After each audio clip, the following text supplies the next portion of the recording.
പുതിയൊരു job information വീഡിയോയിലേക്ക് എല്ലാവർക്കും സ്വാഗതം. 10ാം ക്ലാസ് യോഗ്യതയുള്ള ഉദ്യോഗാർത്ഥികൾക്ക് കേരളത്തിൽ ക്ലർക്ക് തസ്തികയിൽ ഉയർന്ന ശമ്പളത്തിൽ സ്ഥിരജോലി നേടാനുള്ള മികച്ചൊരു അവസരമാണ് ഇപ്പോൾ വന്നിട്ടുള്ളത്. മിനിസ്ട്രി ഓഫ് കൊമേഴ്സ് ആൻഡ് ഇൻഡസ്ട്രിക്ക് കീഴിലുള്ള ഡിപ്പാർട്ട്മെന്റിലേക്കാണ് ലോവർ ഡിവിഷൻ ക്ലർക്ക് തസ്തികയിലേക്കുള്ള സ്ഥിര നിയമനത്തിനായി യോഗ്യരായ ഉദ്യോഗാർത്ഥികളിൽ നിന്ന് അപേക്ഷ ക്ഷണിച്ചിട്ടുള്ളത്. 10ാം ക്ലാസ് യോഗ്യതയുള്ളവർക്ക് അപേക്ഷിക്കാൻ പറ്റുന്നതും എക്സ്പീരിയൻസ് ആവശ്യമില്ലാത്തതുമായ തസ്തികയാണിത്. 63,200 രൂപ വരെ ശമ്പള സ്കെയിൽ പറഞ്ഞിട്ടുള്ള ഈ തസ്തികയെക്കുറിച്ചുള്ള വിശദ വിവരങ്ങൾ അറിയാം. അതിനു മുമ്പായി ഈ ചാനൽ ആദ്യമായി കാണുന്നവരുണ്ടെങ്കിൽ ഇനിയും ഇതുപോലുള്ള ജോലി സംബന്ധമായ വിവരങ്ങൾ അറിയാൻ ചാനൽ സബ്സ്ക്രൈബ് ചെയ്ത് അടുത്തുള്ള ബെല്ലൈക്കൺ കൂടി എനേബിൾ ചെയ്യുക.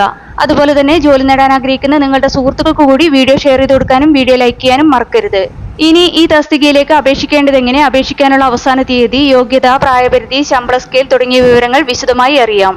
മിനിസ്ട്രി ഓഫ് കൊമേഴ്സ് ആൻഡ് ഇൻഡസ്ട്രിക്ക് കീഴിലുള്ള department for promotion of industry and internal ട്രേഡിലേക്കാണ് ലോവർ ഡിവിഷൻ ക്ലർക്ക് തസ്തികയിലേക്കുള്ള സ്ഥിര നിയമനത്തിനായി അപേക്ഷ ക്ഷണിച്ചിട്ടുള്ളത്.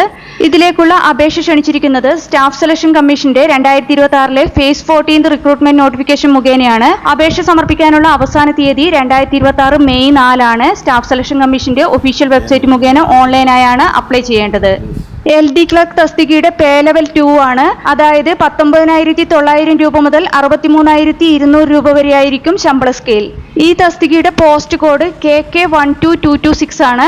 Initial place of posting Karnataka, Kerala സംസ്ഥാനങ്ങളിലായിരിക്കും. ഓൾ ഇന്ത്യ സർവീസ് ലയബിലിറ്റി ഉണ്ടായിരിക്കും. ഇനി അപേക്ഷിക്കാനുള്ള യോഗ്യതകൾ നോക്കാം. അപേക്ഷിക്കാനുള്ള വിദ്യാഭ്യാസ യോഗ്യതയായി പറഞ്ഞിട്ടുള്ളത് മെട്രിക്കുലേഷൻ ഓർ ഇക്വാലന്റ് ആണ്. അതായത് ഉദ്യോഗാർത്ഥി 10ാം ക്ലാസ് വിജയിച്ചിരിക്കണം അല്ലെങ്കിൽ തത്തുല്യ യോഗ്യത നേടിയിരിക്കണം എന്നുള്ളതാണ്. കൂടാതെ ടൈപ്പിംഗ് സ്പീഡ് കൂടി പറഞ്ഞിട്ടുണ്ട്. ഇംഗ്ലീഷിൽ 30 വേർഡ്സ് പെർ മിനിറ്റ് ആണ്, അല്ലെങ്കിൽ ഹിന്ദിയിൽ 25 വേർഡ്സ് പെർ മിനിറ്റ് ആണ് ടൈപ്പിംഗ് സ്പീഡ് ഉണ്ടായിരിക്കേണ്ടത്. അതുപോലെ തന്നെ മെട്രിക്കുലേഷൻ ലെവലിലുള്ള എക്സാമിനേഷനിലൂടെ ആയിരിക്കും ഉദ്യോഗാർത്ഥികളെ ഈ തസ്തികയിലേക്ക് സെലക്ട് ചെയ്യുന്നത്.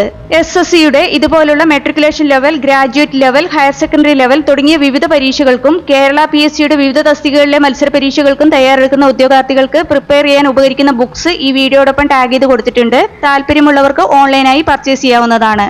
അപേക്ഷിക്കാനുള്ള പ്രായപരിധി 18 വയസ്സ് മുതൽ 25 വയസ്സ് വരെയാണ്. അതായത് ഉദ്യോഗാർത്ഥികൾ 2/1/2001 1/1/2008 ഇടയിൽ ജനിച്ചവരായിരിക്കണം. കൂടാതെ വിവിധ റിസർവേഷൻ കാറ്റഗറിയിലുള്ളവർക്ക് ഏജ് റിലാക്സേഷനും ലഭിക്കുന്നതാണ്. ഇതിലേക്ക് അപേക്ഷ സമർപ്പിക്കാനുള്ള അവസാന തീയതി 2026 മെയ് 4 ആണ്. SSCയുടെ ഒഫീഷ്യൽ വെബ്സൈറ്റിൽ 1 ടൈം രജിസ്ട്രേഷൻ ചെയ്ത ശേഷമാണ് അപ്ലൈ ചെയ്യേണ്ടത്. അപ്ലൈ ചെയ്യാനുള്ള ലിങ്ക് ഡിസ്ക്രിപ്ഷൻ ബോക്സിൽ കൊടുത്തിട്ടുണ്ട്. കൂടാതെ ഇതിലേക്ക് അപേക്ഷ ഫീസായി 100 രൂപ കൂടി അടയ്ക്കേണ്ടതുണ്ട്. എന്നാൽ വനിതകൾ, SC ST PWBD ex serviceman തുടങ്ങിയ വിഭാഗത്തിലുള്ളവർ അപേക്ഷ ഫീസ് അടയ്ക്കേണ്ടതില്ല.